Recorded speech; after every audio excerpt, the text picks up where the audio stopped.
சென்னை வியாசர்பாடியில் 2.5 வயசு குழந்தை கழுத்தை மாஞ்சா நூல் அறுத்துருச்சு. அவங்க அப்பாவோட மேம்பாலத்தில் ஏறும்பொழுது தான் இந்த சம்பவம் நடந்திருக்கு. இது குறித்து போலீஸார் வழக்கு பதிவு பண்ணியிருக்காங்க. ஆல்ரெடி எத்தனையோ முறை இந்த மாதிரி மாஞ்சாலாம் தடவி பட்டம் விடக்கூடாது அப்படின்னு சொல்லிட்டு தடை போட்டிருந்தாங்க. அதையும் மீறி சிலர் பண்ணுறாங்க. அப்படி என்ன இவங்களுக்கு அந்த சந்தோஷம்னு தெரியல. இந்த மாதிரி தொடர்ச்சியான குற்ற சம்பவங்களில் ஈடுபடுறவங்களுக்கு தக்க தண்டனை கொடுத்தாதான் அவங்களுக்கு புத்தி வரும்.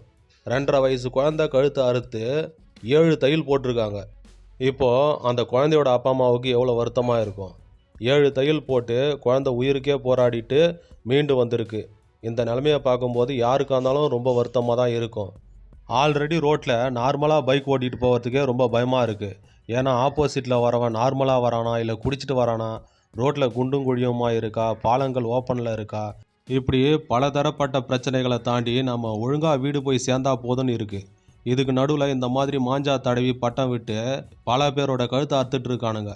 காவல்துறையும் சரி, அரசாங்கமும் சரி, இதை தடுக்கிறதுக்காக நிறைய முயற்சிகள் எடுத்துகிட்டு தான் இருக்காங்க.